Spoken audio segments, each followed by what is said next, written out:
merupakan bentuk penindasan atau kekerasan yang dilakukan dengan sengaja oleh satu orang atau sekelompok orang yang lebih kuat atau berkuasa terhadap orang lain, dengan tujuan untuk menyakiti dan dilakukan secara terus-menerus. Bullying bisa diidentifikasi lewat 3 karakteristik, yaitu disengaja untuk menyakiti, terjadi secara berulang-ulang, dan ada perbedaan kekuasaan. Bullying bisa terjadi secara langsung atau online. Terdapat jenis bullying. Yang pertama yaitu kontak fisik langsung. Yang kedua, kontak verbal langsung. Yang ketiga, perilaku nonverbal langsung. Yang keempat, perilaku nonverbal tidak langsung. Yang kelima, cyberbullying. Dan yang terakhir, pelecehan seksual. Adapun penyebab bullying itu sendiri, yang pertama bersumber dari keluarga. Pelaku bullying seringkali berasal dari keluarga yang bermasalah, orang tua yang sering menghukum anaknya secara berlebihan, atau situasi rumah yang penuh stres, agresi, dan permusuhan. Yang kedua, sekolah.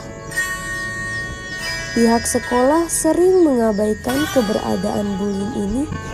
Akibat anak-anak sebagai pelaku bullying akan mendapatkan penguatan terhadap perilaku mereka untuk melakukan intimidasi mereka terhadap anak lain.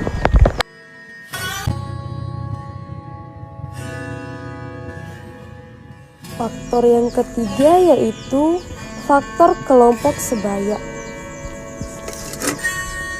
Anak-anak ketika berinteraksi dalam sekolah dan dengan teman di sekitar rumah, kadangkala terdorong untuk melakukan bullying. Beberapa anak melakukan bullying dalam usaha untuk membuktikan bahwa mereka bisa masuk dalam kelompok tertentu, meskipun mereka sendiri merasa tidak nyaman dengan perilaku tersebut. Adapun dampak bullying itu sendiri, yang pertama, dampak bullying terhadap kehidupan individu. Kurangnya motivasi atau harga diri. Yang kedua, problem kesehatan mental, misalnya kecemasan berlebihan, problem dalam hal makan, dan susah tidur. Yang ketiga, sakit yang serius dan luka parah sampai cacat permanen, patah tulang, radang karena infeksi, dan mata lebam, termasuk juga sakit kepala, perut, otot, dan lain-lain yang bertahun-tahun meski bila ia tak lagi dianiayanya. Adapun dampak bullying terhadap kehidupan sosial. Yang pertama yaitu pewarisan lingkaran kekerasan secara turun-temurun atau dari generasi ke generasi.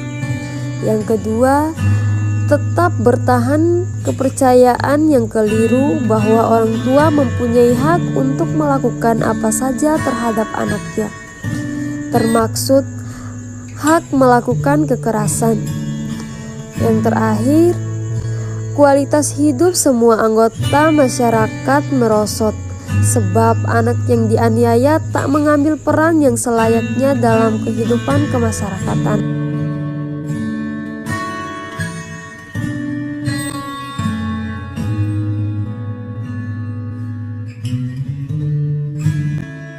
Adapun solusi dari bullying, yang pertama, sekolah perlu menciptakan kultur sekolah yang aman, nyaman, dan sehat, sehingga anak dapat berinteraksi dengan teman-teman dengan baik. Sekolah juga perlu memberikan sanksi tegas kepada anak yang melakukan bullying sehingga remaja merasa jera dan tidak melakukan bullying lagi kepada temannya. Yang kedua, guru dan orang tua perlu mengajarkan kepada anak atau remaja untuk menyelesaikan masalah bahkan dengan cara kekerasan dan main hakim sendiri. Yang ketiga, guru perlu menanamkan nilai-nilai agama dan moral yang baik sehingga anak bisa saling menghargai dan menghormati.